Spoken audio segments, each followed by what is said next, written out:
Welcome to Sacramento and Company. It's about home, food, and community. It's about style, entertainment. It's about living. We're Sacramento and Company. Outdoor feast. Sounds great. And discover a different spin on the ever-popular art of yoga. If you like yoga, you'll love Huna. We'll learn more about the spiritual, emotional, and physical benefits of this art form that comes from, guess where? Hawaii. Yeah. Nice. Do you have to go there to do it? Maybe. Nice. Maybe. Nice. Welcome back to Sacramento and Company. Boy, everybody's over in the kitchen. I know. They're all eating the food. And yeah, I hope you didn't. Want the we're rest stuck of that over corn here dog. on the couch. What? Hope you didn't want the rest of that corn dog. No, I actually walked over to where Connie and Edgar were, sharing? and they snagged it right out of my hand. I believe that. I didn't even get another bite out of it. They're like vultures over there. How was it, Connie? How was it, Edgar? Delicious. Delicious. All right, well, while you guys are eating, there you go. we're going to get fit. We are. You know, you're probably familiar with yoga, but have you ever heard of Huna? According to our next guest, it's an ancient Hawaiian system of empowerment and flexibility for the mind, body, and spirit, and it's gaining in popularity for good reason. Welcome Dr. Matthew B. James, who's going to explain it all to us. You're a Huna trainer. Yes, I am. Okay. What is Huna? This is the first time I've heard of it. Me too. Well, Huna is a modern label for an ancient system of empowerment and flexibility of the mind. Like yoga increases flexibility for the body, Huna increases flexibility for your mind, body, and spirit. So is it not a physical practice at all? There's a little bit of physicality with it, but it's really about changing your thinking. For example, of the thousands of students that come to my workshops, they usually come with some sort of black bag or some sort of baggage from the past. Huna calls this a black bag. And that you have in your hand right there? Yes, and one of my students that came in had a fear of getting into relationships. And so every time she'd think of a relationship, this would pop up. She'd push it back down. Huna taught her to put it down, and for the first time in 10 years, she's in an amazing relationship. How does that work? Okay, wait a minute. How does the bag pop up? Well, anytime you think about and does it do it on its own? And you just put the baggage in the bag? Or is it just the thought? Well, just how you think will change how you perceive this. For example, I have lost 70 pounds, and I stopped calling it weight loss because loss implies I'm going to mourn the loss of this or go looking for it like lost keys. I changed the word to weight donation, weight reduction.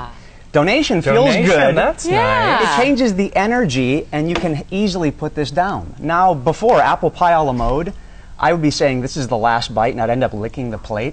Now I can say no to the whole dessert menu and be okay with it. Okay, wait a minute. How many of these bags pop up? Couldn't you do that, and then the next one that pops up is workaholic? Oh, of course. And, you know, the summer trainings that I teach go for a few weeks, so there's a couple of things in there that you would need to learn. And changing how you label things. So people could have many black bags in their life? Of course. I think I still have a couple left. Yeah, probably do.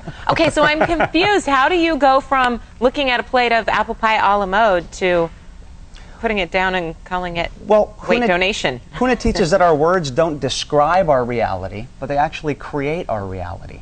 So by shifting your thinking about something as simple as a word, you can increase your level of congruency and mana or energy in your mind and your, therefore, output and actions.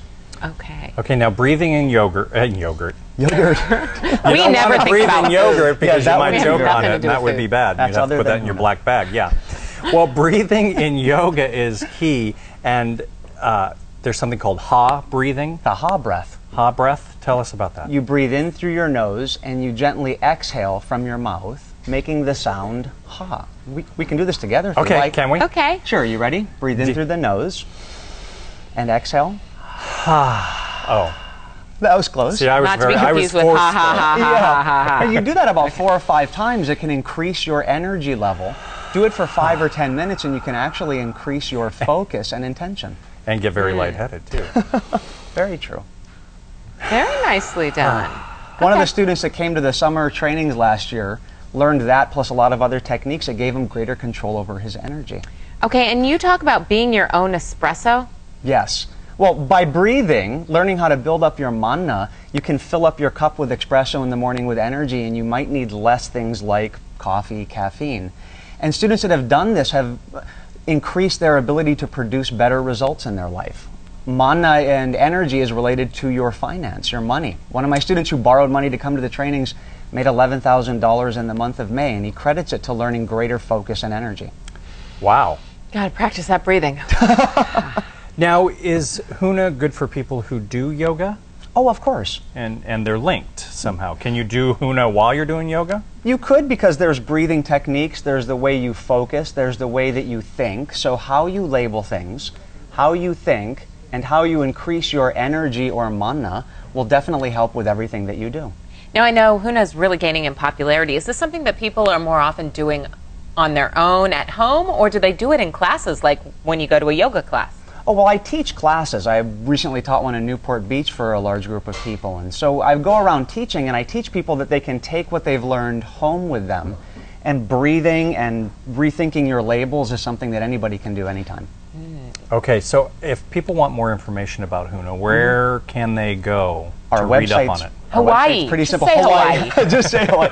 You need to First you go to Hawaii, Yes. and then you access the website. Yeah. Huna.com or Hawaii. Okay. Anywhere in Hawaii. All right, we like that. Thank you so much for joining us. Thank you for having me on the show. All right. One more time. Kind of puts a smile on your face. It does. All right. Well, she's the star of a new movie musical.